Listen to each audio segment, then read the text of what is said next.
Morning. It is the last day here at SEMA Show 2012, and I'm Bryan Fuller. I've got you here with the Thundertaker. I don't know. I can't help it. Whenever I say the name, I've got to do it.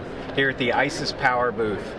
And so basically the owner came to me and he loves Hearses. And so he wanted to take this one and, fix it up and make it into a cruiser that he could take the family out for Halloween, or take some couples out to dinner.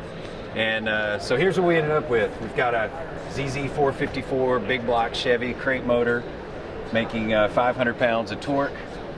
And of course, if you're going to make it ride well, we put it on a Morrison chassis, which gives you four-wheel discs, sway bars, power rack and pinion, and all the goodies.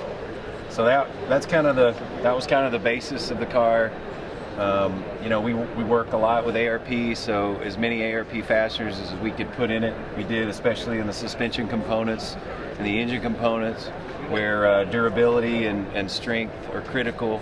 But just about the whole car has got ARPs all the way through it.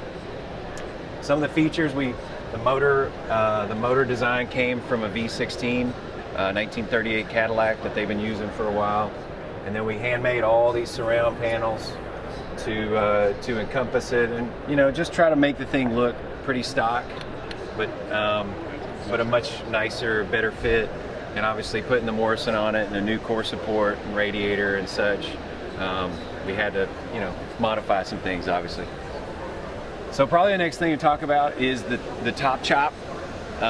Originally the Hearse has a specific big windshield, so it was a Hearse originally. It is the original length, so the door lengths and everything are the same.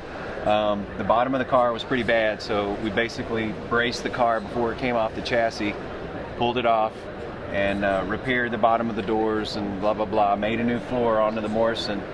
But then, we sat it on the ground like, God, this top, it's just so tall. So we ended up getting a coupe windshield, and that lowered it about, 5 inches. We used a wind wing. It's got a power wind wing, all power windows. And then we decided, you know what? Why don't we just make the roof open?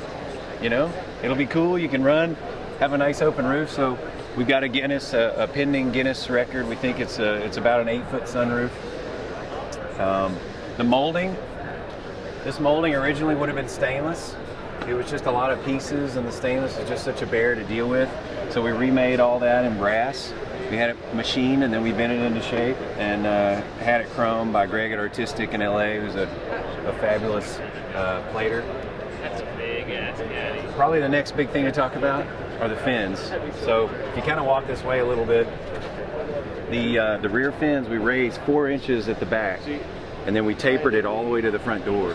So by raising the fins, we're really kind of cheating the fact that trying to make it look shorter, because the car is so long, it's really hard to keep a 22-foot ride and not make it look like a little pancake. So next thing I got to show you is the interior. This interior is awesome. I call this the captain's chair. So if you're the owner, look at this bad boy sitting here cruising in full presidential 60s style and comfort. We got all the modern conveniences. We got 2 gaming systems here in the side, privacy screen with 2 TVs here in the front, armrest. It's got full competition stereo, 2 ACs, and of course, you just can't beat the roof. You're cruising down the road. What's up? What's going on? So anyway, it took us 3 years to build this thing, and it was a real labor of love. We're just really stoked to have it pretty much put together, and here pretty quick we'll actually get it running, wire it. It's already wired, but get it up and running, and start tuning and testing and see how this baby cruises. Anyway, thanks again to ARP for all the help, and hope to see you guys next year.